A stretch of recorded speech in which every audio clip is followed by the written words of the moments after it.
if you're familiar with the term body count, on social media, it doesn't have so much of a positive connotation. So I really thought it was going to be something very provocative, something I wasn't going to be comfortable working on.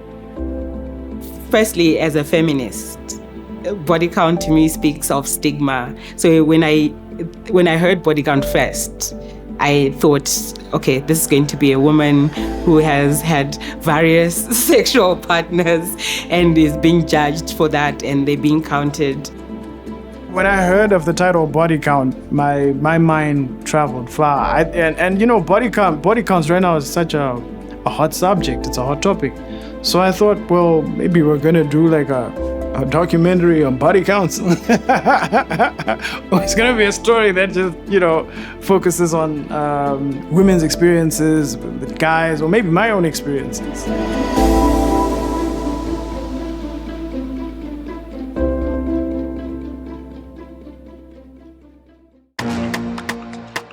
The idea around body count was to come up with a project where, right from the onset, where you hear the title, you have to ask questions. There are so many inferences, like, is this body count in the sense of like the military sense? You know, when there's a large body count, it means there have been lots of casualties. Or is this body count in the social sense, the more spicy sense, based on relationships and young people when they are trying to figure out how many partners you've had in the past? Either way, the way we see it, there's bound to be some drama there. Kembo, you're a brave man. I would never marry an educated woman. I got all that Long Street, Cape Town, nightlife stuff. Then gone to Malaysia foot, only to get married at 38. There are definitely things that are part of the DNA of African society. And one of them is a very current issue now globally. It's the issue of masculinity, right? That culture has existed in Africa for a long time without it having been triggered by an external force like an influencer or a social movement. I believe our own system of how we perceive men and what they're supposed to do and represent, and how they're supposed to behave in broader society and within intimate relationships, it's kind of preset, you know? And a lot of it is being challenged today because of, you know, the progression of every other group outside of just, men. And I think that's one of the things that the story is trying to address, among many others. It's not the only thing.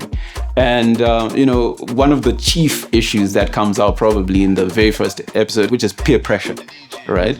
And one of the reminders in the first episode is peer pressure will have an impact on you regardless of your age, your success, your advancement, your position in society. We do things based on how other people perceive our actions versus traditions, custom, and the status quo.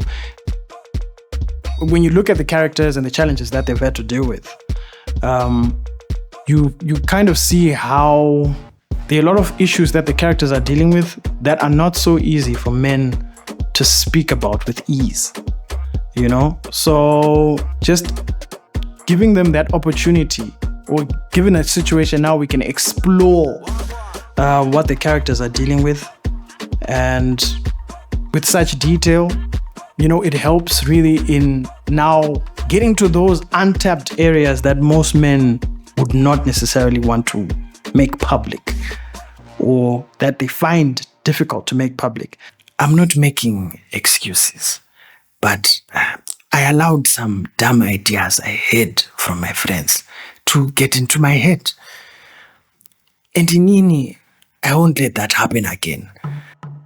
When you bring out content that is not direct to certain messaging that is hard to speak about. So, for example, when you talk about sexual and reproductive health, when it doesn't come direct to people like that, but comes in a way of entertainment, the acceptance and how people take it is totally different, because sometimes they don't recognize it as it's going. So I can imagine even in animation, people are probably watching the animation and having a lot of fun with it. Only when they finish watching an episode, they're like, wait a minute, they were talking about sexual reproductive health. So for me, that's the excitement, that how do people receive it? And are they also able to decode it? Because it's one thing to bring a communication tool to people, but do they take action after watching it? Do they reshare it? Do they ask other people to watch it? So that's something really exciting for me, to see it transcend from just being something that's been created and in a creative way, but also bring it practically to our communities, to something that they can use as a tool as well. I definitely think people are gonna be shocked with some of the stuff, but shocked in a good way, because they've probably never seen storytelling like this in Zimbabwe, maybe, because it's usually just it's usually maybe funny skits or something like that, but it's not really like a serious tone where you'd get adults to actually sit down and be invested in it. And also you're able to watch it with the family, because it navigates around very sensitive topics in ways that even the younger audience can palate it.